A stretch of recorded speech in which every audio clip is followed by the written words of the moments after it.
Hey everybody, welcome to this episode of Pod Hacks Only. We have a lot to talk about because, well, the playoffs are right around the corner. We've talked about the playoffs coming in and creeping up on us really quickly, right? We're sitting here on the 19th. Playoffs begin the 29th, and it will be like the regular season, an all-out sprint. And in a very, very different way. We're going to talk about all of that, and we're going to talk about the rotations and kind of the pitching of each team, because with it being as fast and furious as it's going to be, the depth in the pitching staffs for these teams is going to be just critical this year, much more than any other year. It's always pretty critical, but it definitely going to be that way this year.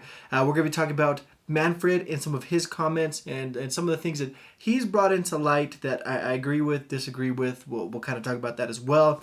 We'll just cover certain things going on in the league and how the playoff picture is shaping up because, again, playoffs are coming. So what are we going to be talking about? We're going to be talking about playoffs. We're talking about playoff teams.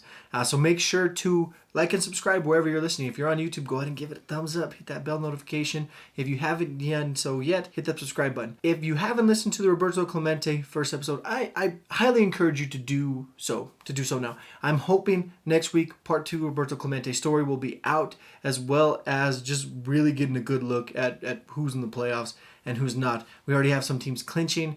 We have some of the bottom teams kind of figuring things out. We've talked about the American League's kind of already gotten in. National League's starting to sort itself out a little bit. We'll figure those things out, I'm sure, in a week. But go ahead and go listen to the first part of the Roberto Clemente story, because the second part will be coming in hot. If you're listening to this on YouTube, if you prefer YouTube, I know a lot of people do. If you prefer YouTube, just be patient. I'm working on it. It just takes a little bit longer to do the video version than it does to do the audio version. I can sit in front of this thing and talk all day long, but for the video version, I got to chop it up a little bit. You know, I know people don't like to just sit there and stare at me, and if there's a bunch of dead space, it causes some issues. So I am working on my way towards that. I have gotten some positive feedback. People really like the way I do the biopics, so I want to continue to do so. I have a couple players kind of in mind that I want to dive into next. I'm not sure exactly who the next one will be, but I have some ideas of what I want to do. If you want to give me your ideas, what you thought about the episode, some players you want to hear about, if you think that I'm wrong on some of my takes as far as the teams go and the playoffs go, if you think that I'm right, that you want to see me expand upon them a little bit more, if you want just to see more or less of whatever, you can always reach me. Go out and reach me on my Instagram, which is at JustAReyes. My Twitter, at JustAReyes13. My website, you can contact me. You can find a lot of my stuff that I'm creating in there at justareyes.com. You can also go and email me, info@justareyes.com. All of it, again, as always, will be in the episode description, and I want to hear all of it. I want to know it all, right? I'm definitely not perfected this. I have grown a lot, and I have gotten better over the year that I've been doing this. But there's still so much more room to go, and I want to continue to grow, because if I'm not growing, then I don't feel really happy with where I'm at. But I'm done rambling like I do with almost every intro. You guys should be used to it by now. Let's talk about Anchor, if you're listening to it on the podcast form. If you're on YouTube, let's roll on to these playoffs and the rotations. Okay, so we knew the playoffs were going to be in a bubble. We've talked about it in the last few episodes. We've talked about how we're going to have 16 playoff teams. You're going to have 8 on each league, right? So there's going to be 8 teams that are going to be the higher seeds when the playoffs come, 4 in each league. We've also talked about how those teams are going to host a wild card series, which is going to be a best of 3. So you got to win 2 out of 3. I don't like this for a few different reasons. It makes sense for this year, I guess, because you're embracing the weird, you're embracing the crazy, and the weird fits perfect. So I'm going to keep saying embracing the weird. So you like it for this season just for that reason. But you got to think for an 162 game season, you got to think about the grind that a team goes through. We're going to talk about a couple of these teams that I think would probably fall back. Some of these teams would probably play a little bit better if it was a full season. And keep that in mind that it's only 60 games. There's not a lot of starts for these starters. So when I talk about these rotations, it's a small body of work. So some of these guys that don't have great numbers could have really, really good looking numbers when it comes to postseason time, because they could just be like working out the kinks as the season goes along. Some of them are competing for awards. Some of them are just trying to refine what they got, so when the postseason starts, they're ready to go. They're going to be traveling to those 8 cities. So right now, the Dodgers are the only team to clinch a home field advantage in the first round. I would imagine that teams like the Padres would probably be next, because the National League, there's a little bit more of a drop there. The American League side, you have 3 teams that are kind of sitting on the edge. So you have Tampa at 34 and 18, you have the White Sox 33 and 18, and you have Oakland 32-19. I would imagine the A's are going to clinch that division very, very soon because the Astros are so bad. I believe actually the A's magic number for clinching the division is like at 4 or 2, somewhere in there. The Dodgers is also at 4, so they're both knocking on the door to kind of clinch those things up. That's probably going to happen early next week, even this weekend maybe for the A's. That could happen with, again, the Astros just riding that struggle bus still through the end of the season. Those teams will clinch home field advantage, so they will host a team. The point I'm trying to make is if you grind in and you win a division, you should be rewarded with at least a 5-game series, at least being into the second round. But if you're gonna grind through 162 games, you're gonna put it all out on the line. You're gonna work your tail off. You're gonna put it all out there. And you're going to face a team that was just kind of coasting for 162 games, that made some moves at the trade deadline, figured things out, got healthy at the right time, and they're rolling into the first round of the playoffs, ready to just smoke you for 2 games. They got to beat you 2 out of 3. Any team in the Major League Baseball can beat any team 2 out of 3. I don't care who it is. I don't care how bad they are. I don't care how good the other team is. Any team is liable to get beat 2 out of 3 at any point. It just sucks. It takes away the incentive, I think, for a team to just grind away for a division. Why work hard for a division? Why even celebrate a division championship? All you got to do is sneak in. You got to be top 8. You got to be top 16. That means there's 14 teams that don't make it. There's more teams in the postseason than there is out of the postseason. Again, for 2020, it's fine. The reason why I'm talking about this and being kind of a little bit more animated about this is because Rob Manfred has made some comments recently to say that this may be not just a 2020 thing. We've talked about DHing, and I agree with it not just being a 2020 thing, that they've tested it out here. It's been the perfect excuse for it. Moving it into the 2020 season, 2021, and beyond. I agree with the DH thing because the numbers just say pitchers like to focus on pitching. Hitters like to focus on hitting. Why do we have to intermingle them anymore? I know the argument. I've heard the argument, and I've used the argument before in the past. It takes away the strategy of the game.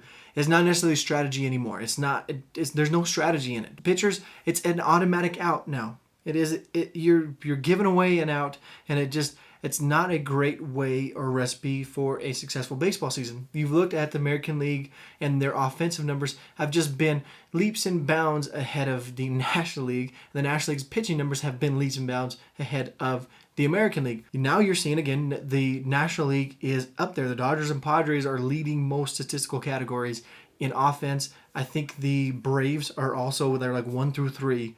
Those 3 teams at least top 5 in almost every offensive category this year.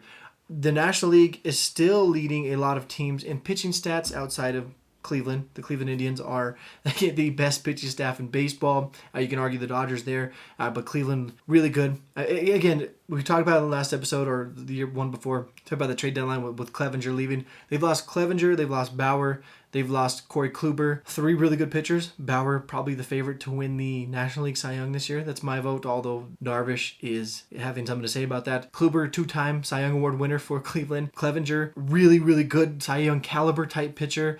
And they've lost all 3 of them and just haven't skipped a beat in that rotation. They're going to have another Cy Young Award winner in Shane Bieber, just dealing this year, running away with that award. That's the one award that no one's really even guessing about. It's his. It's been his since the beginning of August. He's been that ridiculously good this season. Again, you've seen those things kind of just even each other out, and now it's more even between the leagues, and now you can get really a better gauge on where the teams are at. The DH makes sense for moving forward. What doesn't make sense is 16 teams in the postseason, more than half of your league. I don't even do that in a fantasy league. If I'm making a money fantasy league, you gotta finish at least in the top 40%, 35%. If you're below the top 50, you have no business being there.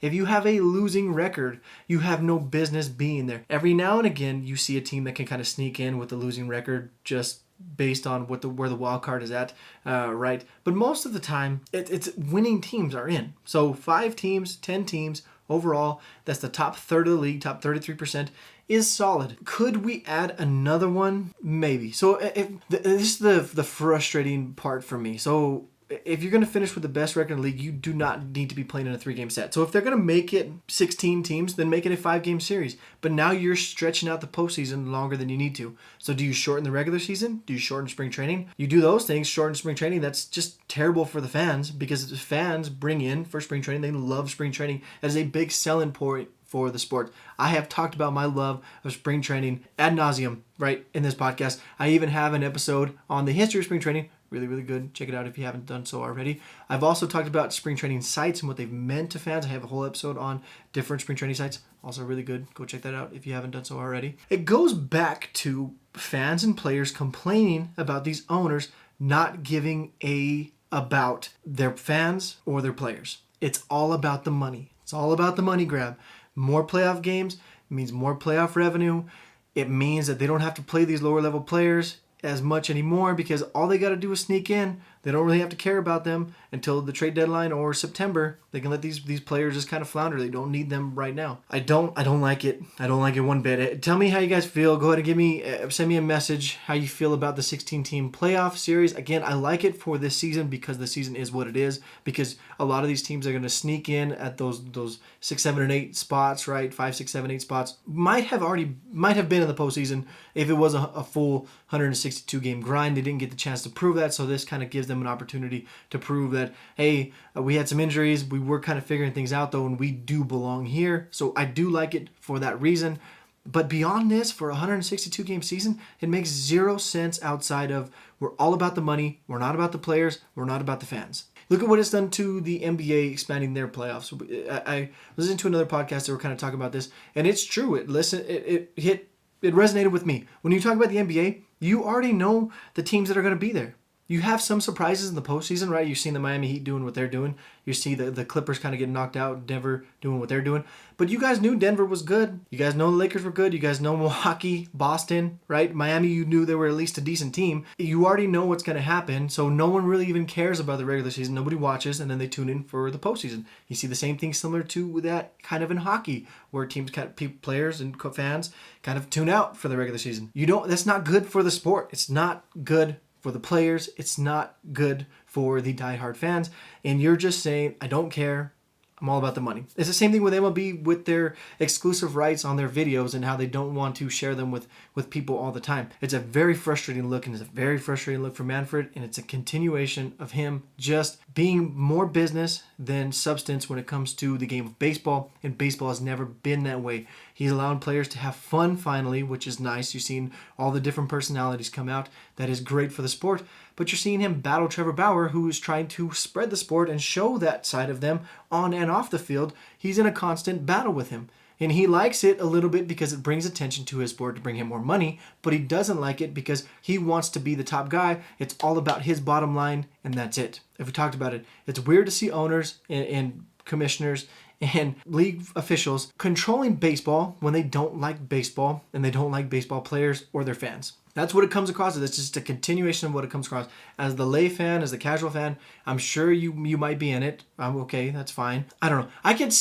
The only thing I can see is, say, if you change the wild card game to a wild card 3-game series, I can be okay with that. But to have every team play a 3-game set before you even get into the playoffs, it just doesn't work for a full season. Again, let me know what you think. I'm going to get off of my soapbox on this one and talk about what's going on in the field. So the Yankees were struggling for a while now, right? They are for a while there. They were really, really struggling. We're going to talk about their rotation and how that showed. So it's kind of figured things out a little bit, right? They're finally starting to move in the right direction. You have Stanton come back. You have Judge come back. Surprise, surprise. You get those guys healthy. You get DJ LeMahieu healthy. They're going to start winning some games. Now, we talked about them going into Baltimore. I thought that would be maybe the turning point of them kind of figuring some things out. Wasn't. Baltimore beat them up a little bit. They kind of get beat up. Then they go home. They have Baltimore come to them. And all of a sudden, hey, let's win some ball games. Ken Stanton and and Judge coming back plays a big part in that. So those guys come back. Baltimore comes in. They beat them 3 out of 4. They turn around and smack the Toronto Blue Jays. Just smack them around. And the Blue Jays are struggling now. Struggling hard. Now, I want to say that the top 8 are still set. I still feel very comfortable about them getting in the postseason, right? Just because of the amount of games left and the way that Seattle is kind of floundering as well. If you look at the bottom of the American League, though, you have like 3-game losing streak, 3-game losing streak, 5-game losing streak. It's not great at the bottom of that. So the top 7, pretty good, although Cleveland struggling a little bit. They've gotten back on track with Plesac and with Bieber. Still a very dangerous team because of that. They're haven't been playing as well as either. Top 6, you can argue, really, really good. And that's kind of where it should be left at, top 6. Top 2 teams getting buys. Bottom 4, 3-game set to play a 5-game set. That would be my pick. So now you're adding, 2 more teams to each league's 12 out of 30. I think that's pretty solid. It's better than 16. So that might be something, Manfred, if you ever listen to this, which I highly doubt, that might be a direction to go in, although you're more about the money grab than anything, so it wouldn't matter anyways. Moving on. The Yankees, again, though, they figured things out. They are on a winning streak. They're not quite yet challenging the Rays for that division, but if the Rays don't kind of figure it out soon, then they may have. And again, if it was a full 162-game season, what would it look like at that point? Because the Yankees and the Rays would be going for a all-out melee down the stretch. Also, what you're curious about in a 162-game season is Oakland is kind of running away with the division because the Astros are struggling. They're struggling hard. It's not been a pretty look there in Houston. And Verlander, though, is on the mend and he's on his way back. How would that change that race? I still don't think they would make the playoffs in a regular season. I still don't think they would beat the Astros. But now they're getting to the postseason. Now they're going to be a team that's at 500 or below, who is extremely dangerous because they got Greinke, Verlander coming at you 1-2. They're very interesting in that regard. Here's where the excitement, though, of the 2020 season comes into play, and which I was really excited. So I watched the Dodgers-Padres series, which is the first really, to me, big series of the National League so far this season. You've had some pretty big series on the American League side, right? Because you have the Central being as talented as it is. You've had a few different ones going on there. The Dodgers-Padres, though, 2 of the best records in all of baseball, the 2 best records in the National League. The Dodgers, the powerhouse in the West for a long time now. The Padres, the young team that's trying to knock on the door and say, hey, don't forget about us. We are here. The Padres had an opportunity to come within a half game or take a half game lead on the Dodgers, actually, because they were a game and a half back after beating Dodgers in game 1. Now, you had an incident happen. So you had the Dodgers up 1-0,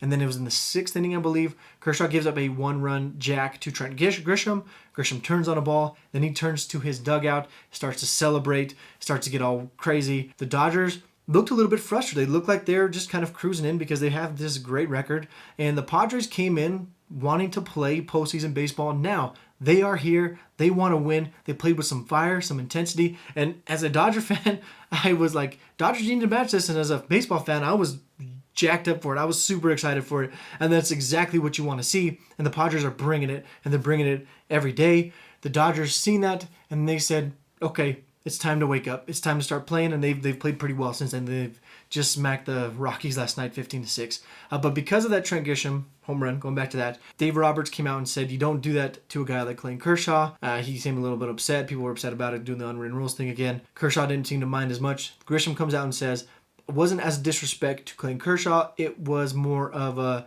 again, we're here. We're going to the playoffs. I just hit the biggest home run really in my career. We're right in the middle of the thick of things. We're trying to challenge the Dodgers for a postseason spot. I hit a home run off of a guy like Clayton Kershaw.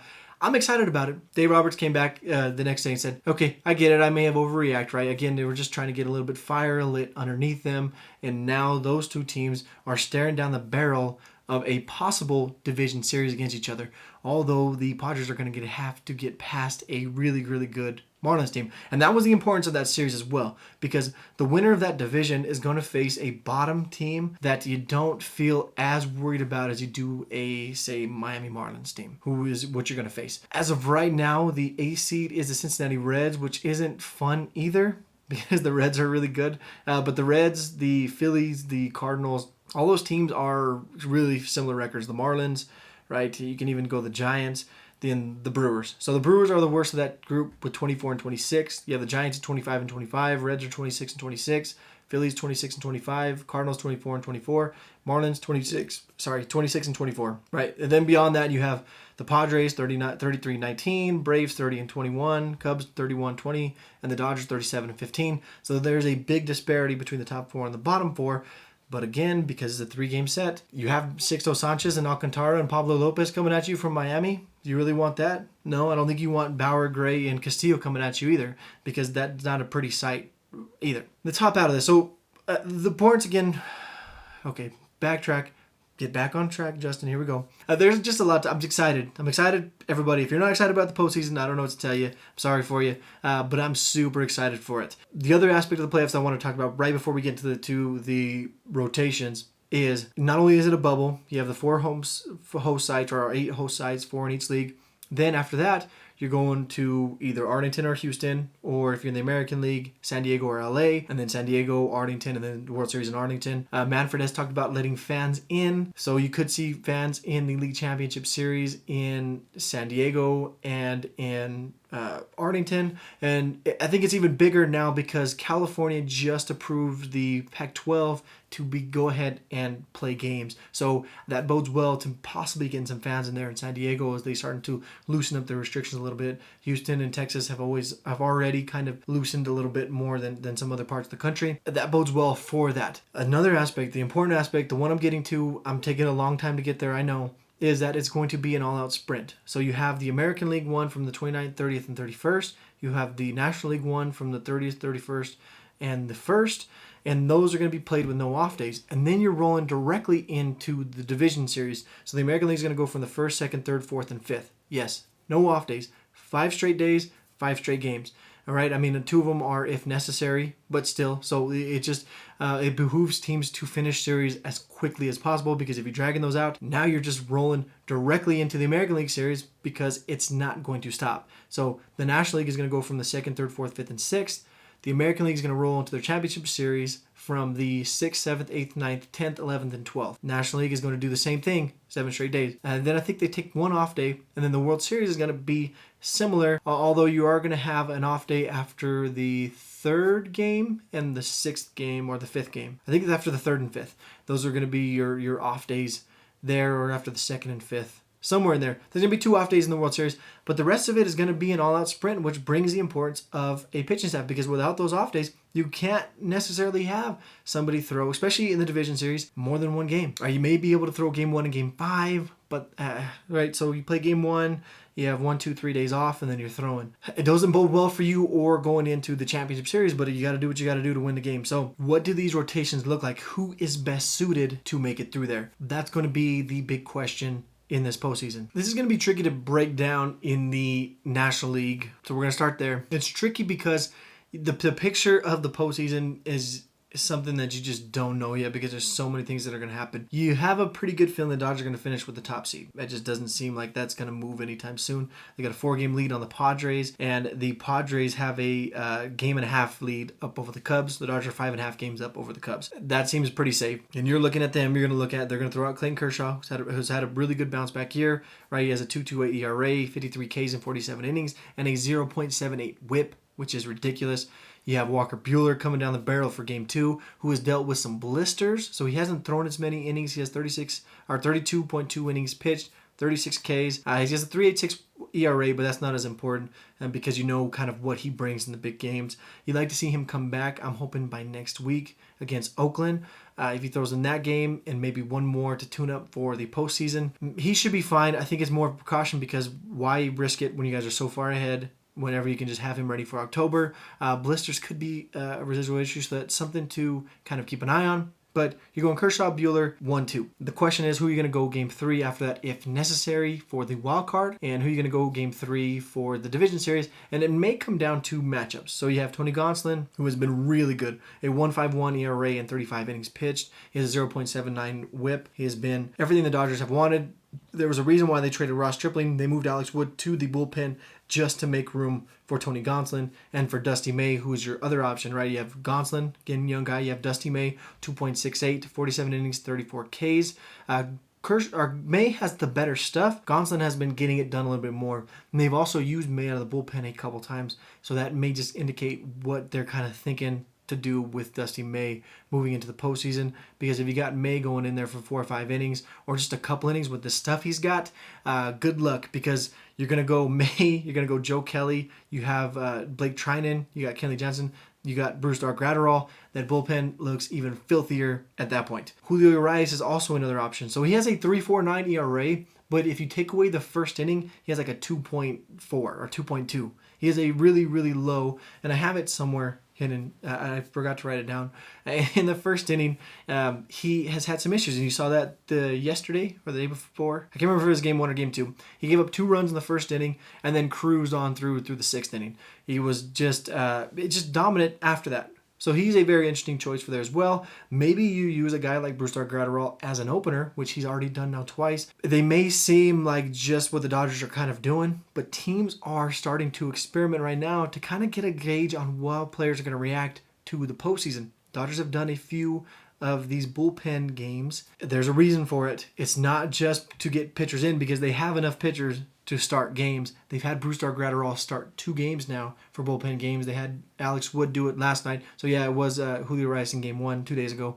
That's right. Alex Wood started last night. Didn't do as well. Bruce Gratterall looked really good. So if you have Bruce Gratterall come in and just throw Ched for an inning, get a couple guys out, then you bring in Julio Urias, see how he kind of reacts to that. That might be something we see happening here pretty soon where they test that out with Urias coming in the 2nd inning, starting off with the 3-4-5 hitter as opposed to the top of the lineup. Maybe that's something we see. And that's going to be a question to see moving forward is, right, you're going to go Kershaw, Buehler, you know that. But who are you going to have after that? Gonsolin, May, Urias? We don't know. So who are they going to play? That's the big question. I've showed you guys the record. Could be Miami, could be St. Louis, could be Philadelphia, could be Cincinnati, could be San Francisco. It could even be Milwaukee at 24 and 26, right? And then you have the Mets down there at 23 and 28. So there's a lot of options for them to play. You're looking at the matchups for them. Currently, right now, they would be playing the Reds, and the Reds are the one team that could probably match up with them because they have Trevor Bauer with a 1.71 ERA, 83 Ks, yeah, that's not a typo, and 58 innings pitched and a .81 whip. Again, 58 innings, 45 innings, 32 innings. Very small sample sizes, but Trevor Bauer has been every bit as advertised, and he is looking for a big payday. Now, he's talked about having just 1-year contract moving forward, but he's looking at a pretty decent-sized payday if he decides to sign a long-term deal this summer. A lot of players want to see him go to LA. Curious. I'm sure there's going to be plenty of suitors knocking on the door for Trevor Bauer, calling up momentum, seeing how they can get him going their way. They're 26 and 26 right now, though, and they are hot. They are probably the hottest team on the bottom. You know what? They could overpass really any of these teams. Now, you know that they probably... Well, I mean, they could end up at 5, right? Because if they pass St. Louis is 24 and 24. They haven't played as many games. They have a lot of doubleheaders coming up. They haven't played as well, so they could pass St. Louis. And if they pass St. Louis, then they can pass Miami because they'll both be the number 2 in their division.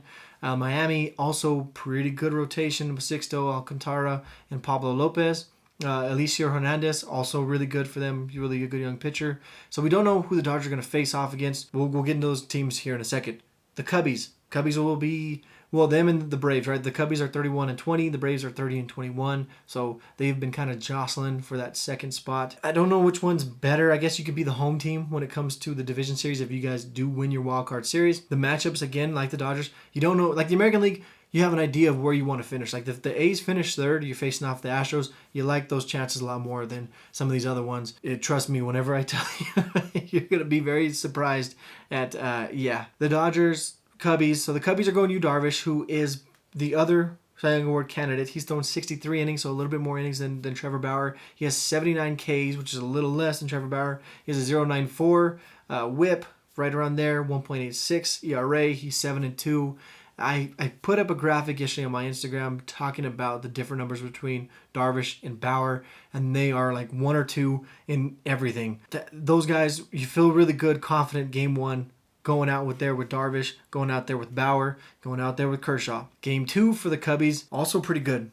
Kyle Hendricks, last night against Minnesota, a very, very good offensive team in Minnesota, right? Really well documented how good they are offensively. He went 8 innings, shut out baseball. He had 10 strikeouts and 1 walk and 3 hits, getting the W big time. On the year, he has a 2.93 ERA in 73 and 2/3 innings, 61 Ks and a 9.9 whip. Hendricks having a really good year. That's a good 1-2 punch right there. He's known as the professor because he's like a Greg Maddux type. Very, very smart pitcher. Getting things done. A great compliment to a guy like Yu Darvish. After him's going to be the question, though. What do you do for game 3? A lot of these teams, right, that third starter is the question. If you need to get a win, say you split those games. All right, we talked about it with the Dodgers. Kershaw, Buehler, say you split those games 1-1. Do you feel confident with going with one of those three? Gonsolin, May, Urias. You also have some bullpen arms that have started games. Look really good. You feel good with your offense. The Cubbies' offense has been sporadic throughout the season. Their bullpen has been sporadic. Neither of them have been bad. They've been steady, but they haven't been like otherworldly. You need to get a good start from your third starter, and who is it gonna be? So Tyler Chatwood was in the conversation, but he's been injured. He's faced some setbacks, so he may not return this year. There's a big question mark there. You have Jose Quintana, who's working back from injury. He's only thrown 6 innings this year. Probably not gonna be him. Then it comes down to the grizzled vet in John Lester, who has struggled this year to the tune of a 4.91 ERA and 51 in the third innings pitched and a 1.31 WHIP. And you have the young gun Alec Mills, who just no-hit the Brewers. Do you feel confident in Alec Mills, or do you go with the guy that's been there and done that with John Lester? Alec Mills has a 3.93 ERA, so not good. Not great, but good. He has 37 strikeouts, not a big strikeout guy, 1.06 WHIP. And again, he just threw a no-hitter against the Brewers. His story is incredible, but he hasn't done there yet. So that's going to be a big decision for David Ross, because against some of these other teams, they could easily split those 1-2 games because they have some other good pitchers that can match up against Darvish and Kendricks. I would love to see a Cubs-Red series in a wild card. I would love to see that, because that would be such a fun series to see those two teams who are pretty evenly matched just go toe-to-toe, to see Bauer, Darvish. That's been the Cy Young conversation for a while now. It was DeGrom, but DeGrom has a bit of a setback with injuries. You have Max Fried have a bit of a setback with injuries, but he's back, returned. It's been DeGrom, Darvish. To see those two go toe-to-toe would be very fun. So that's going to be a question that the Cubs are going to have to answer. You go to the Braves, and the Braves have just had so many injuries happen in their rotation. So if you went Soroka, Fried, you felt really good. If you went Soroka, Fried, Anderson, you felt even better. Now you have Max Fried, 7-0, 1.96 ERA, 50 strikeouts and 55 innings pitched, 1.05 WHIP, having a really good year. He returned last year to make his first start since September 5th against the New York Mets in New York, and he went and got a W in 5 innings. He gave up 3 runs on 5 hits, 3 walks, and 4 Ks, but a solid return from being out for as long as he was, without being out 2 weeks with an injury. Max Fried, really good. You like his chances in game 1 as well. You like what you have in him stepping into that series. After him, though, you have the young guy in Ian Anderson, who probably fit in as your number 2. Cole Hamels was just activated, but do you feel confident enough in him to go out there and get you a W when you need one in game 2 or game 3? It's going to be a question they have to answer. Ian Anderson has been really good so far. He's 3-0, 1.64 ERA. He has 27 strikeouts in 22 innings, and he has a 0.91 WHIP. Been very good for this Braves team. I think he'll slide in at number 2. Number 3, again, is going to be a big question. You have Josh Tomlin, who is a 4.84 ERA and 35.1 innings pitched. He has not started very many games, though. He has pitched in 14 games. He's only started 4 of those games, so he's been teetering back and forth. Cole Hamels, as I mentioned, has just been activated on September 16th, so you don't know what he's going to look like whenever he's activated. If he's the Cole Hamels, the grizzled vet that he can be, you feel better about yourself, so that's going to be something to watch moving forward. The other option, I guess, would be a Kyle Wright, who is 1-4 with a 7.20 ERA. You definitely don't feel good about that one. The next team moving in, and you've got to feel, again, this is going to be the top 4, is the Slam Diego Padres. Now, we know about their offense and the excitement that they bring up and down that lineup. Tatis was the MVP favorite for quite a while. He's kind of slid back. It seems to be a race between Freddie Freeman and Mookie Betts right now, with Machado kind of sleeping in there. Tatis does bring that fear in that lineup that frees up other people to be really good. And he's brought that excitement to the team to allow them to be better. You can argue that's part of being an MVP. I digress. So you know about the offense. Pitching-wise, what do they bring to the table? I would say, so they have 3 guys you can look at. Paddock was their opening starter. Clevenger's the guy they went and got from Cleveland because he's that good. Denilson Lamet has been the guy to step up to be the young guy, to be their best pitcher. And I would say Lamet's going to be their game 1 starter, just because of how they've lined up their rotation for him to throw against the Dodgers, just because of a lot of different things. I would either see him or Clevenger. That's going to be the decision that's going to have to be made. Either way, you can line up one of those guys to start game 1 in the next series. I don't know. You like both of them. So Denilson Lamet, so far this year, is 3-1 with a 2.12 ERA. He got 79 strikeouts and 59 innings pitched and a 0.89 whip.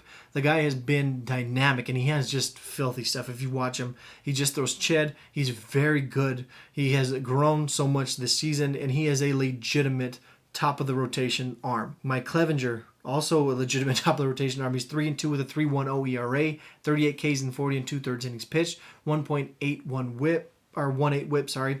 And again, Lamet has better numbers than Clevenger, almost a whole point higher in the ERA.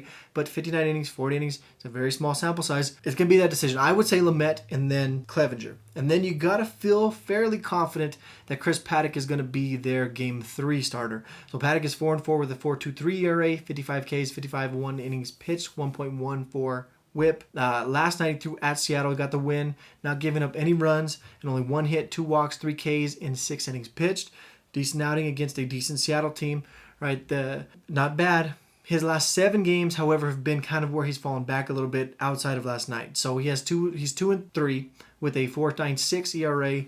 He has 8 walks, 34 Ks in 32 innings, and a 1.22 whip. So hopefully last night was a bit of him kind of turning things around and figuring things out as they move forward. 55 innings just isn't enough time to kind of get a full gauge on a pitcher. So last night, a positive step forward. Let's see what he does his next couple outings, because they have other guys to fit in that 4 and 5, which they're probably going to need at some point. In Zach Davies is 3-4 with a 4.74 ERA, 52 Ks and 49 innings pitched, and a 1.22 whip. He's come over from Milwaukee and been solid for them. He's going to be their number 4. I mean, I feel pretty solid about Lamet, Clevenger, Paddock. That's going to be your 1 through 3. That's what I would go with. They may flip Clev and Pat and Lamet, but Paddock's going to be your 3. Davies going to be your 4. You also have a guy in Garrett Richards who's throwing pretty well, 2-2, 4.37 ERA, 42 Ks and 47 innings, and a 1.31 whip. Not bad for a 1 through 5. So the Padres feel pretty confident about that and how they're going to line up against these other teams. Beyond that, right now, they're going to have to match up against the Miami Marlins. If the season ended today and it ends the way that it's been kind of heading, Miami's 26-24. Offensively, they're here and there. They don't blow you away, but they're just a really good young team. They're fiery. Same with San Diego. That would be, if I was going to watch one wild card series, this would be the one. Miami versus San Diego. It would be very, very fun. You have a paradise of a city versus a paradise of a city. You have a young team versus a young team. A lot of excitement. And this matchup, Sixto Sanchez versus Denilson Lamet, is every bit worth tuning into and paying attention to. Sixto Sanchez has been 3-1, 1.69 ERA, 29 Ks in 32 innings, and a 0.91 whip. The young guy has come in after not being promoted right away to start the season and just been nails. The guy has been dominant. Behind him, there's not much of a drop-off either. So you have Sandy Alcantara. He has a 3.45 ERA, but he's only thrown 28 2/3 innings. He has 22 Ks. The guy's stuff is electric as well. Can be just as dominant as Sixto. I think he's going to fit in as your number 2 behind him. Now, what do you fit in as number 3? I would say Alicia Hernandez. He is 1-0. He has a 3.16 ERA. He's got 34 Ks and 25 2/3 innings, a 1.01 whip. He was out for a little bit with COVID. He was activated. He's thrown really, really well for them in that time period. You also have a guy in Pablo Lopez who will probably get a start in there if they do make it past that first round. Definitely going to see all 4 of these arms in a wildcard series. But he's 4-4 with a 4.02 ERA. He's got 46 Ks and 47 innings and a 1.23 whip. Really good young arms. I think the oldest one here maybe Alcantara at 24. The other ones are 22, 23. They're all 22, 23, 24. To show you how young they are. And all 4 of these guys are really good. Like this, I talked about it last year. I'm going to remind you guys. This Miami rotation is going to be scary good. Scary good in a couple years. If not next year. I mean, they're already pretty scary good right now.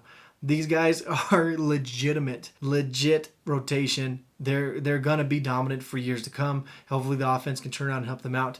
The other guy there, can fit in maybe at your 5 spot, is a guy in Jose Llorena. He was activated from the injury list September 7th. So he's a head case, you could say. So his stuff has never been an issue. Never been an issue since the beginning. It's been his... Can he keep his control? Can he keep his composure? Not only with his command of his fastball, but just with his brain too. He was their opening day starter a couple years ago and just imploded all over the field. Not a great look. But Miami, because of guys like Sanchez, Alcantara, Hernandez, and Lopez, they're a team to be very cautious of. And to see them go toe-to-toe with the Padres, That's the importance of that Dodgers winning that series and getting that number 1 seed, not having to face a team like Miami, where San Diego is going to have to go through a gauntlet of Miami to get to play the Dodgers. That's very important. That's going to be very fun to see. The St. Louis Cardinals fitting in at number 6, and you don't know what to make of these guys. They're playing a lot of doubleheaders, so their positioning and their records changes from day to day. They were 22-24 and outside of the playoffs entering yesterday. They leave yesterday at 24-24, winning both of their wild card. St. Louis is 24-24. They have played a few less games than other teams, which was going to be the case because they were out so long with COVID. They are playing a lot of double headers, and they are navigating their way through this wild and crazy September into October, and it's kind of taken a toll on some of their pitching, throwing so many games and having that break in the middle of it. So Jack Flaherty, their ace, who is one of the best pitchers in all of baseball, I still feel very confident throwing him in game number 1, and you like your chances there, even with him being 3-2 with a 5.52 ERA. Now, he's only thrown in 29 innings pitched. His last start at Milwaukee on the 15th was not great, and this is a big part of why his numbers look as bad as they do. So, in August, he had a 1.54 ERA in 11 2/3 innings pitched. In 10 2/3 innings pitched so far in September, which is about the same, he has 11.81 ERA, 3 starts in each month. Because, again, COVID. Last night the 15th against Milwaukee, he gave up 9 runs in 3 innings, and that is a big reason for the inflation in his numbers. This season, one bad start can just skew everything. It can skew everything. You give up 9 runs in one start, and now your numbers look far worse than what they actually are. You feel pretty good about Jack Flaherty moving forward. I don't think that one start is indicative of where he's at. You just worry about arm fatigue, and you worry about some of these bullpen arms and arm fatigue because they're playing so many games in such a small amount of time. Moving into the postseason just doesn't bode well for St. Louis. But again, I think they're going to be smart with Flaherty. They're going to kind of work him into it, not throw him too many, work him into pitch count, work his way up, build his strength up, and then you're going to lean on him in the postseason. He's going to be your number 1, and he's a really, really good number 1 regardless. The other guy behind him is the old grizzled vet, Adam Wainwright. Thought he was going to retire. He said, no, I'm here. Let's roll. He has 5-1 with a 2.87 ERA, and he is crushing this year. He has a .98 whip.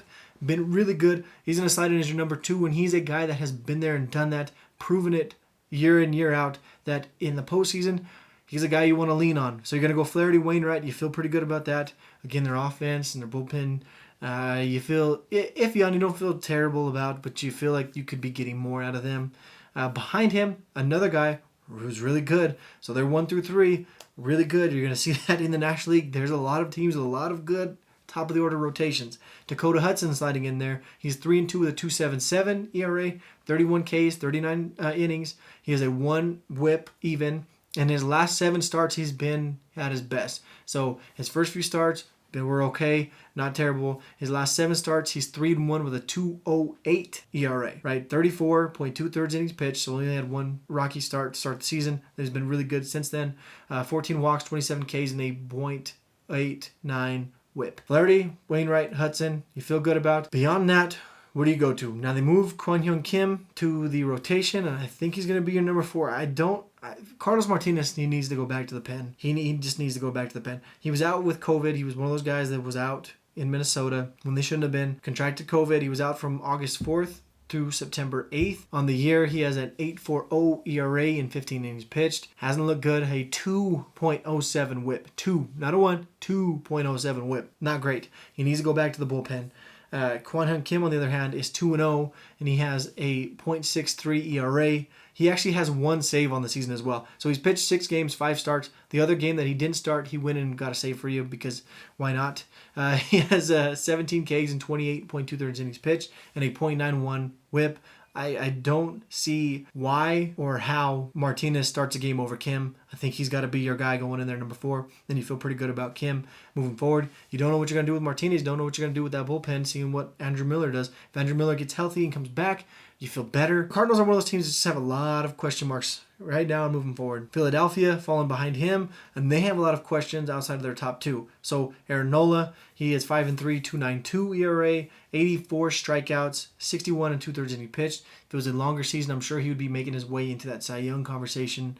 But because it's a short season, the 2.92 is just not going to get it done. He has a .97 whip. Feel pretty good about Aaron Nola, really good pitcher. Zach Wheeler, he is 4-0, 2.62 ERA, 38 Ks, 58.1 innings pitched, 1.08 whip. He is everything that they wanted when they picked him up this offseason, signing him as a free agent. Zach Wheeler has been a great compliment to Nola, especially because Jake Arrieta has been battling injuries. So he was placed on the injured list with a right hamstring strain on September 16th. He is done for the regular season. They don't know if he'll be able to return for the postseason. Their hope is that he does.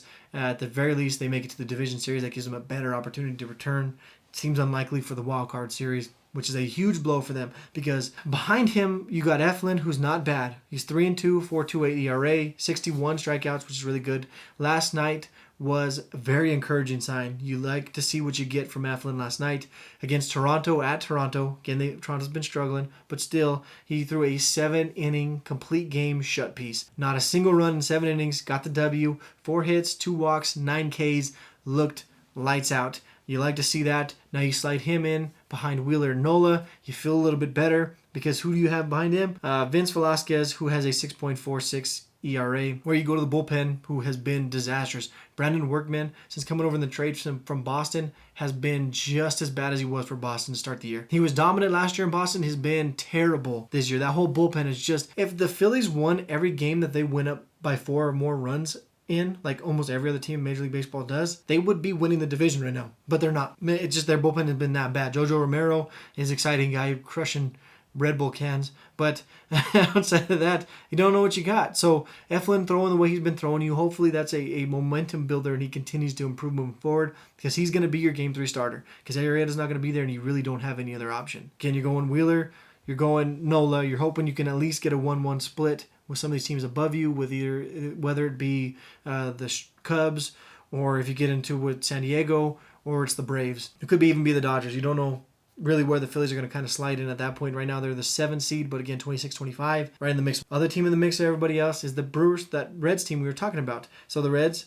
Brower, 1.71 ERA, Sonny Gray, 3.94, but he's pitched better than that. He's been hurt on and off, 60 Ks in 45 innings pitched, though, really good. Luis Castillo has a 3.03 ERA, 76 strikeouts in 59 innings pitched, and he has been lights out in his last 7. Right, he started off okay. He has a 2.34 ERA, 50 strikeouts in 42 innings in his last 7. Really good to see from him. Behind those two guys, it's a bit of a question. So you think Anthony Descalfani, but he has a 7.28 ERA, hasn't looked good, hasn't been healthy. Tyler Mahle might be the next guy behind him, 1 2/3 innings, 4.31 ERA, 48 Ks in a 39.1 inning stretch. Their bullpen has also been a big issue, although you feel more confident with their bullpen than Philly. Still don't feel totally confident, but the Reds are rolling. They got a better offense. They are definitely a dangerous team moving forward. I would imagine they're going to finish 4 or 5. That's my guess right now, is they're going to finish second in the division in the Central. I think they're going to overtake St. Louis. I think St. Louis is going to finish in the 7-8 spot, but we'll see moving forward. The other teams on the outside looking in,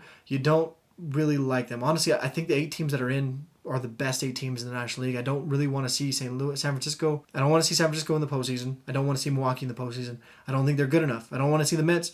I mean, the Mets, if they get hot, and if they had Stroman or Syndergaard going with DeGrom, I'd feel like I'd want to see them. But now Stroman's gone, Syndergaard's gone, and DeGrom's hurt. So who are you going to throw out there? Rick Porcello, Seth Lugo, or David Peterson? No, thank you. I'm good. San Francisco, who are you going to throw out there? Johnny Cueto with his 4.78 ERA. Kevin Gossman, who's been really good with a 4.05 ERA. And he has been good and better. He's just not an ace. They don't have an ace. Logan Webb threw last night against Oakland, gets rocked for 6 runs and 3 1/3 inning pitched. Tyler Anderson, 5.06 ERA. Drew Smiley, 3.94 ERA in 16 innings. You don't like any of those guys. Their offense, besides Yaz and Dominic Solano, don't know how they're getting things done, to be honest with you. Their bullpen's good. They're good defensively, so that might be how they're kind of moving through those things. Don't mean to harp on those teams, but I mean, you're looking at it. So you go to Milwaukee, you got Brandon Woodruff, who's a really good pitcher. He could be good for your number 1. Right, he's got a 3.45 ERA, 72 Ks in 6 innings. But outside of him, Adrian Hauser, he has a 5.33 ERA. Last night he got a no decision going 5 innings against the Kansas City Royals, or 4 innings. Sorry, only went 4 innings.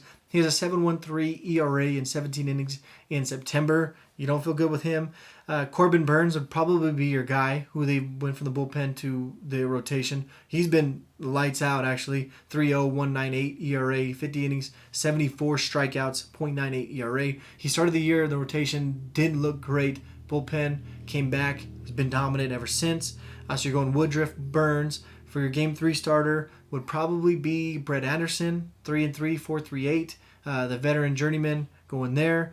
Devin Williams could be a possible opener there. He is filthy in lights out. If you don't know who Devin Williams is, you need to go check this guy out. 19 games, none of them starts, but he's 3-1. He has a .3 or 4.3 ERA. He's thrown in 21 innings. He's got 43 strikeouts in 21 innings, and he's got a 0.67 WHIP.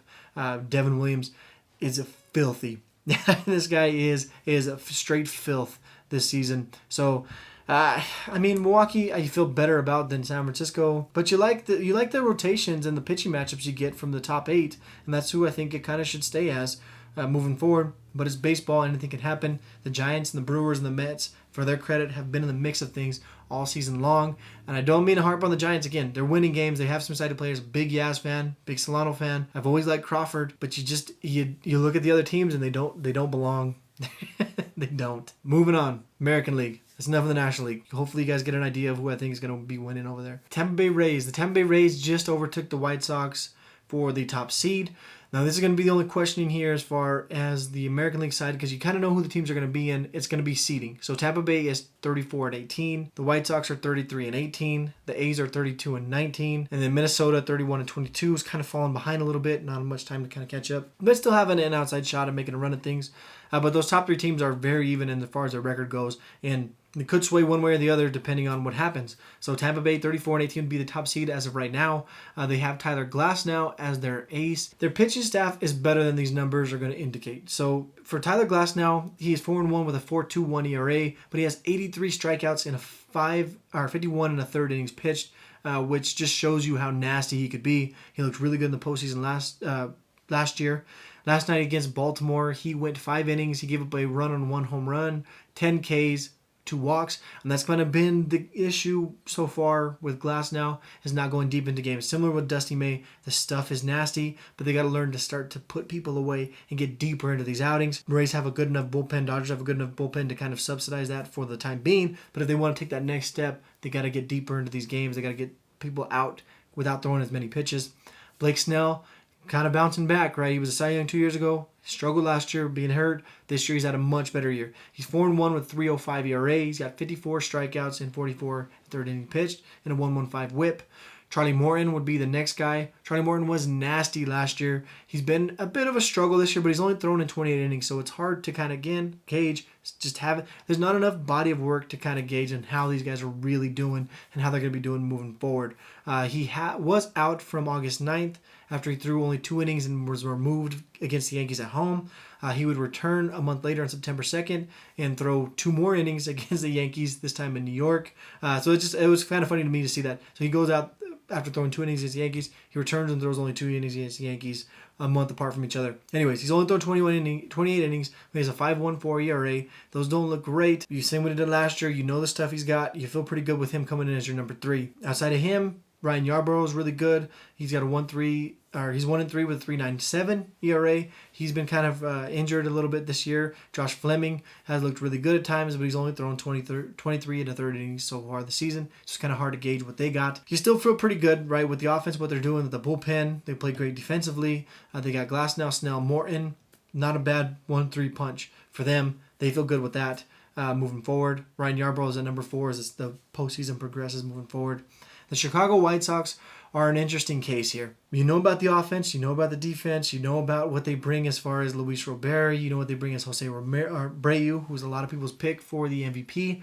I would flip a coin between him and Luke Voit at the moment, although Shane Bieber also in the mix, Mike Trout always in the mix. They're interesting because how do they handle this rotation? So in a 3-game set, you feel good 1 through 3. It's beyond that because they don't really have a 4th and 5th starter. So right now they have Ronaldo Lopez there. He's only thrown 20 innings so far this season with 5.4 ERA, which is okay, but only 20 innings. They don't have a 5th starter. So are they going to go a bullpen game, or are they just going to have these 4 guys, and they're going to say, these are the 4 guys we're rolling with, and we're going to throw them on short rest, and we're going to go for it all out 2020? That's going to be the question that a lot of teams are going to have to answer, and this is the White Sox are the biggest one there. So you feel good with Giolito, who is a 4-3 with a 3.53 ERA. He's 86 strikeouts and 66 in the third inning pitched, and he has a no-no on the season in the end of August. Dallas Keuchel, he's 6-2, right, and he has a 2.19 ERA. Like, Keuchel has been great for them. He's really having a bounce back season. No one's talking about how good Dallas Keuchel has been. He's kind of forgotten because of all the things that happened in Houston, all the shuffling. He's there in Chicago and just been dominant. A great compliment to the young guy in Giolito. He's got 32 Ks and 53 in a third innings pitched. Behind them, another young guy who's really good in Dylan Cease. He's 5-2 with 3.2 ERA. He's got 34 Ks and 50.2 thirds innings pitched.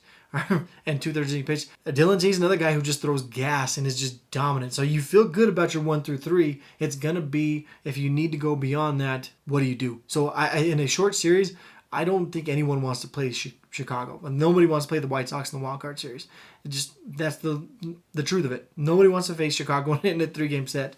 What they can do offensively and what those 3 guys at the top of the rotation can do, you like your chances if you're a White Sox fan. The other team there, Oakland. And Oakland is, again, interesting as well. So they have the opposite problem of the White Sox. The White Sox have a 3 that they really like. They're going to have to figure out what they're going to do in a 5 and a 7-game series, especially with no off days. They're going to have a lot of question marks there, but they feel really good 1 through 3. Oakland has 6 pitchers they can pick from. They got 6 guys. They go 6 deep. Who do you give your starts to? So Frankie Montes was your opening day starter and was your perceived ace to start with, but he's 3-4 with a 5.86 ERA. He hasn't thrown well, and most of that was in August. So he had a 7.23 ERA in 23 2/3 innings pitched in August. I don't have to tell you how bad that is, but he hasn't been terrible around that, and he was just put on the paternity list from the 14th of this month to the 17th. He will start tonight against San Francisco to make his return. Let's see how that turns out, because again, August was a bad month for him, but maybe taking that time out, maybe being home. You saw what it did for Trout. Trout went home whenever his wife gave birth and came back rushing the ball. You've seen a couple other guys do that. So maybe Montes just needed a refresher and to get some perspective because his stuff is still there. But do you feel confident enough in him to have him as your game 1 starter in the postseason against a guy like maybe Justin Verlander or maybe Zach Greinke, right? Do you feel confident enough in doing that? I don't know if you do. And if the A's keep winning like they look like they're doing, they overpass, say, Tampa or Chicago, then you got to go against the Yankees or the Indians, right? You got to go against Shea Bieber. Who are you going to throw against Bieber? Sean Manaea is really good. He started off a little rocky. He has a 4.5 ERA, but in September he's 2-1 with a 2.55 ERA in 17 innings and a .85 WHIP. So Manaea is starting to figure things out. He was your wild card game starter last season. He's the guy that you're going to kind of lean on, so maybe he's your answer there. You have a young guy in Jesus Luzardo. He is 2-2 with a 4.23 ERA, 52 Ks and 50 innings. Mike Minor, a guy that they picked up in a trade, hasn't been as good, but is a veteran guy. You have Mike Fiers, who's been there for a while. He's 6-2 with a 6.7 ERA. He's going to start tonight against San Francisco. My choice for them, though, for game 1, and I think it's going to fit at somewhere in that top 3, is going to be Chris Bassett. Chris Bassett, I think, is earning it more and more every day. So he's 5-2 with a 2.57 ERA, 49 Ks and 56 innings. His whip's a little high with a 1.21, but not terrible. Last night against San Francisco at home, the Giants, again, a postseason team, he went 6 2/3, 3 hits, 3 walks, 7 Ks. In September, he is 3-0 with a .46 ERA. So he's pitched 19 2/3 innings in 3 starts so far in September. He's only given up 1 run, and it was on a home run. He has 5 walks. He has 19 Ks. Chris Bassett has been nails. Same with Manaea. If it was my choice, I would go past Bassett, Manaea, or Manaea Bassett, one of those two, and then Luzardo and possibly Montes out of the pen, or Montes as your number 4. And then you got to choose between Minor and Fiers. Who do you want to send to the pen? Who do you not want to? AJ Puck, an option as well. Montes, an option to go to the pen because of his stuff. But Bassett, Luzardo, Manaea has pitched your best so far. These might be the guys that you lean on going to the postseason. But who do you like more than the other? Because that's going to be a big question because some of these other teams have better rotations. The Twins, they're the number 4 team right now. The Indians have kind of fallen back. They're really going to be holding off the Yankees. That's the one team they're going to be holding off. So they have a 1-game lead on the Yankees so far. The Yankees are, again, catching fire. They're 31-22. The Yankees are 30-21. The Twins rotation is led by a Kenta Maeda, which is surprising but not surprising to me because as a Dodger fan, I've watched him and I've seen him be really good. Whenever he's locating with especially with his breaking ball, he's dominant. Problem is he doesn't always locate with that breaking ball. Then he starts making mistakes over the middle of the plate, and it becomes a real big issue for him. Been so good so far in Minnesota. He's been given an opportunity to be a full-time starter, and he's just ran with it. He's proven and he's shown people, hey, I'm worth starter. I'm worth being a starter every day. And he is the Twins ace. He will be starting game 1. I know Berrios, probably an option there as well, but it will be Maeda. Maeda's 5-1 with a 2.52 ERA. He's got 71 Ks and 60.2 thirds innings pitched. He's got a .76 whip. If the season was longer, he'd be talked about as a Cy Young type candidate, or if Bieber wasn't doing kind of the things that he's been doing there in Cleveland. Kenta Maeda has been great. Behind him, Jose Berrios, who hasn't been as good this year, but his stuff still plays. He has a 4.15 ERA, 57 Ks and 52 innings pitched, 1.37 whip. Not great numbers, but again, his stuff plays. You feel confident he's going to probably be your number 2 starter. But you got some questions you got to answer. Randy Dobnak was okay for them, a young guy, rookie, started off the season really, really well, struggled a bit. So when Jake Odorizzi came back from the injured list, they optioned him to the alternative site. Odorizzi comes back. He's only thrown 13 innings this year. Didn't throw well. He's back on the injured list with a blister, so you don't even know if he's going to be available come October. We talked about Buehler with blisters, but he's been out earlier. They kind of nipped it right away. Odorizzi, he went out just this week. What are you going to do there? Rich Hill may be your answer as your number 3, and you don't feel as confident as some of these other teams. Again, you like Maeda, you like Berrios. I like Rich Hill. I've always been a Rich Hill fan. He's 2-2 with a 3.27 ERA, 27 Ks in 33 innings. Last night against Chicago, he threw 7 innings, only giving up 1 run, but did take the loss just because couldn't score any runs for him, but they are going to score runs. You feel confident in that. But Minnesota has proven that they don't get it done in the postseason, so maybe this becomes an issue. This rotation becomes an issue. Rich Hill in August had a 5.73 ERA. He's kind of turned that around in September with a 2.65 ERA in 17 innings, so that's good. Michael Pineda, another option. He was activated from the restricted list because he was banned for a banned substance, or he was suspended for a banned substance last season. He was activated on September 1st. So far, he is 1-0 with a 3.57 ERA, 20 Ks in 17 innings. Where does he kind of fit into the rotation? That's a big question. Twins, I like the Rays rotation. I like the White Sox rotation. I like the A's if you're going to go Manaea, Bassett, Luzardo. I like that. How that looks. The Twins, I don't know. I mean, Kenta Maeda, I really like Kenta Maeda, but if you're looking at the aces in the league, if you're looking at what Bass is doing or Manaea, if you're looking at Giolito, if you're looking at Glasnow, if you're looking at Garrett Cole, Zach Greinke, Shane Bieber, where does he fit in there? He's probably in the bottom half of that, so they're going to have to hit. I think that's going to be a real issue for Minnesota. I think Minnesota is the one team that's going to struggle the most from how the postseason's lining up. Because if you look at these numbers, the next team, the New York Yankees, who might overpass Minnesota here really soon because they've been hot, although they haven't played well against good teams yet. So that gives you some worry about the Yankees in the postseason. Still, they got Garrett Cole. Garrett Cole 6-3 with a 3 ERA. He's got 87 Ks and 66 innings pitched and a .98 whip. You feel like he's had a bad year because how his August went. August, he was 4.19 ERA with 30 and 34 innings, but he really hasn't had that bad of a year. It was just some starts. It was just some part of August that made it look bad when the team was struggling. In September so far in 20 innings, he had 1 start at Baltimore, 1 start at home against Baltimore, and then another start against the Toronto Blue Jays, and he has a .90 ERA in 20 innings. I still want to see what these guys do against good teams because the Yankees just haven't proven it yet. They're healthy though, so you feel more confident about their chances in that situation. But Garrett Cole has to be Garrett Cole that you saw in the postseason last year for them to have a chance, because behind him, Tanaka, who has historically been great and dominant in the postseason, is getting older and getting younger. But he's had a quietly good season people aren't talking about. He's 3-2 with a 3.27 ERA, 39 Ks in 44 innings, and a 102 whip. Those are really good numbers. He's going to be your number 2, make no mistake about it.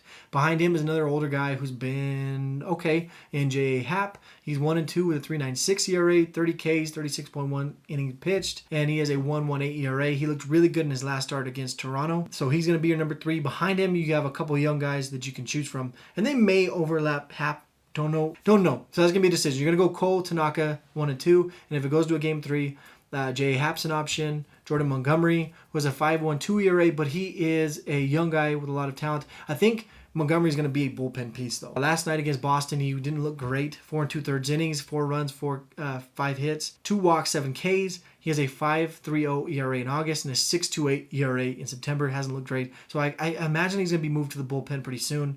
Clark Schmidt, a guy in their alternative site, was called up. He may be another bullpen option to kind of help that bullpen out, although that bullpen doesn't need as much help as some other teams do. For their number 4 starter, it's probably between J.A. Happ and a guy in D.V. Garcia, a really young guy Another rookie. He's 21 years old, really young. Maybe they give him a shot because they just need a shot in the arm, and why not? Let's go for it. He's 2-1 with a 3.28 ERA, 24 and 2/3 innings pitched, 24 Ks, .97 ERA. He made his debut on August 30th against the Mets, where he went 6 innings, 4 hits, 1 run, no earned runs, 6 Ks. September numbers so far haven't been as great since that start, though, with a 2-1, 4.34 ERA, 18 Ks, 18 2/3 innings, and a 107 whip. That's the trouble again with the 3-game set is after you throw your guys 1 and 2, do you ask them to come back in 2 days? Do you ask Garrett Cole to come back on 1 day's rest to throw a couple innings for you? I think you might have to. And how does that bode well for a 5-game set that you roll right into? I think you're really leaning on Cole and Tanaka to win 1 and 2. Because if they don't, the Yankees could find themselves in some trouble. I'm sorry, that's just they can find themselves some legitimate trouble because of the depth of this rotation. Do you throw a bullpen game in Game 3? You just lean heavy on that bullpen. But again, how does that bode well for rolling into a 5-game set? I don't know how that plays out, but I don't like the prospect of that. The bullpen, the offense, gonna have to mash. They're going to have to hit hard. If they win Game 1 and Game 2 in the wild card, that does wonders for the Yankees. That gives them the legitimacy of being the contender that they could be. They're going to face a Minnesota team, right, that they have an option to do that. You saw what they did to them last year. Wasn't pretty. And Kenta Maeda versus Garrett Cole. You like Cole. Berrios versus Tanaka might be a coin flip. That one is going to be the question mark. I don't know. If they're playing in Minnesota, too, it could change things. The Yankees, I think, matching up with Minnesota might be a blessing in disguise that Cleveland hasn't been able to overtake them. Although Cleveland is not that far behind them. They've played less games. But in the loss column, they only have 23 losses, where the Yankees have 21 and the Twins have 22. So the Twins have just played more games. If it ends up being Cleveland, you got to look at this. Cleveland's going Shane Bieber, who's been the best pitcher on the planet this season. He's 8-1, 1.78 or 7.4 ERA, 112 strikeouts in 72 innings pitched. 112 strikeouts and 72 innings pitched. One more time. 112 strikeouts in 72 and a third inning pitched. .86 whip. The guy is nasty. If you want a complete game to get a W, that's the guy. To see Bieber and Cole go at it head-to-head, is that 4-5? That would be my dream matchup to watch. I think most baseball fans, you gotta want that's the one you want to see. Right now, the Twins are the Cleveland's scheduled to go against the White Sox. So you're going Bieber, Giolito. You like Bieber. In that one, you're going Plesac. Plesac would pitch against Keuchel. That's going to be a fun one. Plesac gets Tanaka. You like Plesac's chance in that one. Plesac so far in the season is 4-2 with a 1.85 ERA, 50 Ks and 48 and 2/3 innings pitched, .78 whip. Last night against Detroit, he goes 7 2/3 with no runs, 5 hits, 1 walk, 11 Ks, and gets the W. He has been just a dominant. Behind him, you got a choice of 3 really, really good pitchers. You got Aaron Savali, who's 3-5, 3.80 ERA, 59 Ks, 64 innings, 1.20 whip. You have Carlos Correa. He's 2-4, 3.27, 63 Ks, 55 innings. He just beat Cancer last year. The guy's fearless and he's talented. He's a great 4 or 3, where they fit him and Savali at. Tristan McKenzie, a young guy who they'll probably move to the bullpen. He may get a start if they continue to go on to the Division Series and the Championship Series. You may see him get a start.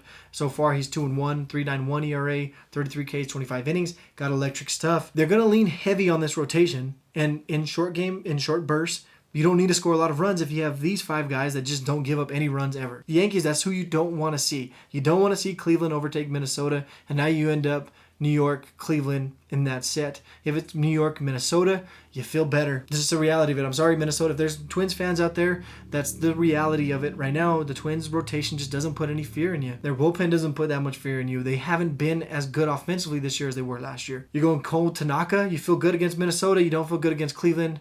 Yankees fans, if you are hoping for anything, is that you see Minnesota continue to overtake Cleveland, because the Cleveland offense just hasn't been able to figure out enough to get enough wins with some of these outside pitchers outside of their core. That's going to be a big question mark. The other 2 teams in here are the teams that their rotations are weird. Houston's 25 and 26. You have Zach Greinke leading that rotation. You think his numbers would be better, but he is struggling. They've been leaning on him. So he's 3-2 with a 3.90 ERA, 62 Ks and 62 innings. Last night against Arizona, he had a no decision. He went 5 innings, 6 hits, 3 runs, and 9 Ks. In August, he had a 2.19 ERA and was dominant right in the middle of the Cy Young Award race. I've talked about it. Greinke would probably be in my discussion before. Since September, he has a 6.14 ERA, in 22 innings. It has not been pretty for him in September. Doesn't make you feel good. What does make you feel good, though, is Justin Verlander through a sim game the beginning of this week. He has continued to make progress, and he could return very, very soon, sometime this week, maybe. I don't know about this weekend, but sometime this following week, you can see Justin Verlander in there, and that gives you a little bit more. It takes the pressure off of you. Houston still hasn't been that great. Right now, they line up against Oakland, who has just crushed them all season long. But if you're going to go Verlander, Greinke, if Greinke starts to kind of figure these things out again, you feel confident in Greinke because he's a veteran guy that has done it. Maybe they have a shot then, right? So if you're the Yankees, you got to be very upset that Houston's so bad. So Oakland or one of these teams is going to get Cleveland or Houston, while you got to face a team like Cleveland. That'd be rough. Framber Valdez has been pretty good for them. We've talked about, but again, just like Greinke, he had a 1.85 ERA in August, 34 innings. September he's at a 6.04 ERA, and I talked about it in a couple episodes. I don't remember what episode it was, but I talked about Framber Valdez and his numbers being really good, but being, if you dive into the metrics, feeling like he's due for a regression, and he has regressed in a big way. He now is at 3.82 ERA. He still has 68 Ks in 63 innings, but September has been a rough month for him. Same with Greinke. Lance McCullers, 3.2, 4.87 ERA. Hasn't been great, been just okay all year. Jose Urquidy is another guy in that mix that is going to be interesting. So Urquidy was really good for them last year in the postseason, a really young guy. So if they get Verlander back, Urquidy, since he's returned, is 1-1, 2.7 ERA, 16.2 thirds innings pitched, and a .90 whip. So say Verlander comes back and is dominant when he returns. You decide to start him game one. Do you think about rolling the dice with Urquidy game two instead of Greinke, the way Greinke's been pitching? I don't know. Dusty Baker, he's a kind of guy that's not afraid to kind of do something like that, shake things up. I would be very interested to see that. Christian Javier, another guy in the mix there. I'm going to guess that he's going to take over. I'm going to guess Urquidy and Javier are going to start to push out Framber Valdez and McCullers. One of those guys are going to be pitching out of the pen in the postseason as opposed to starting.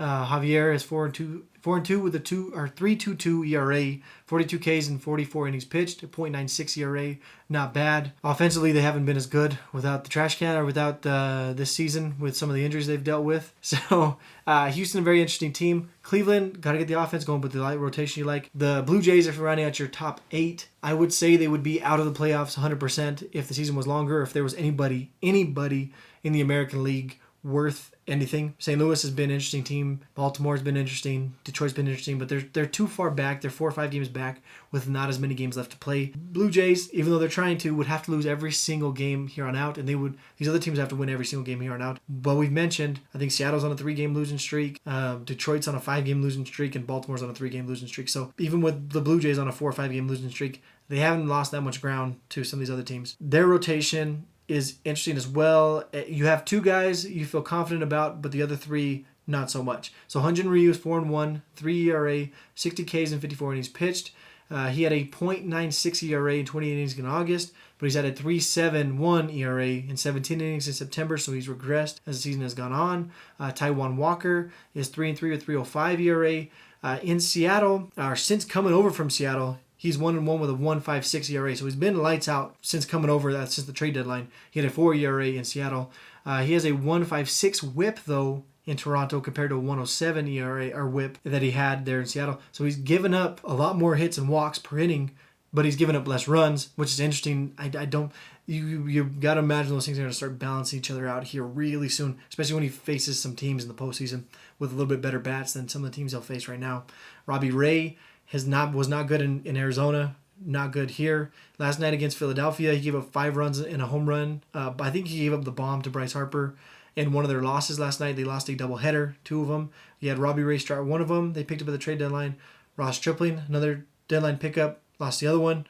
Ray went 5 innings again, 5 1/3, 4 walks, 6 Ks. Ross Stripling went 3 1/3, 3 runs, got a no decision just because the Phillies bullpen blew it, and then the Phillies came back and won it late.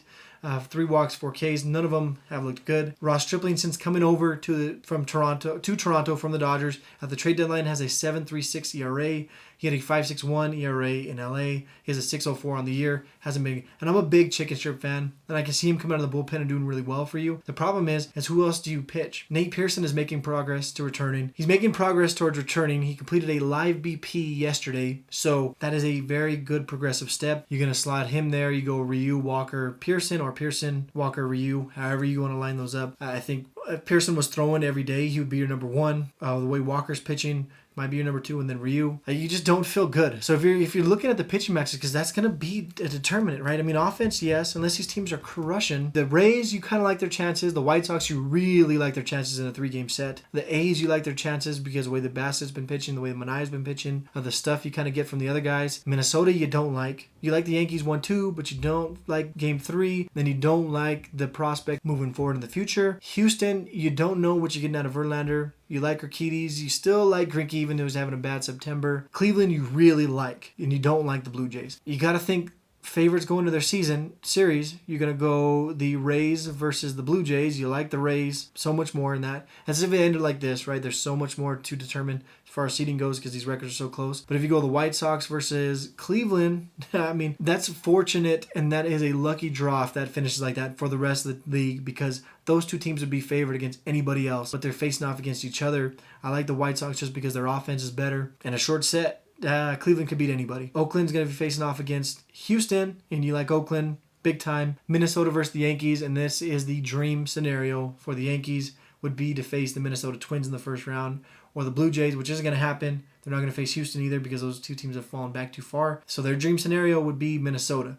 I think the Yankees could beat these other teams, but unless they win 2-0 and they sweep this wildcard series, they are in trouble because of that pitching depth. That's kind of how I feel. I want to know how you guys feel about this. But those are the rotations of the postseason moving forward. All right, everybody, that will do it for this episode of Pod Hacks Only, episode 34. A lot of information. I know this episode went on a little bit longer, but these are things that you have to be looking at and that people are talking about and really looking into as the season rolls on to the end. The next episode, I might dive into the offensive side of things, but for a 3-game set, and because of this, pitching is going to be what everyone's looking at, and that's where everyone's going to go to. So I hope this gives you a good idea of whose pitching staff is set up really well moving forward. I know I didn't take into account the bullpens as much as I usually do. The Dodgers bullpen's really good. The Indians bullpen's okay. The Rays have a good bullpen. The Yankees have a good bullpen whenever they're right. A couple of these other teams, right? Braves have kind of figured their bullpen out a little bit more. The Padres have a really good bullpen. The rotations, they're going to be heavy, and they're heavy not just because you want to get depth out of them to give your bullpen some rest, but you also have some of these guys that are going to move to the bullpen, and what do those arms look like, and how are they going to help them as they move into the postseason? That's going to be the big part of things, at least for the wild card series and the division series. So beyond that, you're going to want offense to go with it too, but it's an interesting look. So let me know what you guys think. Whose rotation do you like the best moving to the postseason? Who do you think set up the best to play in and do really well? If you take away offenses, if everyone had the same offense, if you just looked at the rotations, who do you like in a sprint of a postseason? I want to know who it is. Again, you can reach me in my contact information right in there. Again, remember to like and subscribe. Go ahead and give me a thumbs up, please. I think I earned it. I'm giving a lot of information. I'm really good. Really good. No, I enjoy doing this show. I enjoy the feedback I get and the interaction I get from a lot of people that listened and tell me how they feel about the show. Remember to go check out episode 2, which is coming out today, September 19th.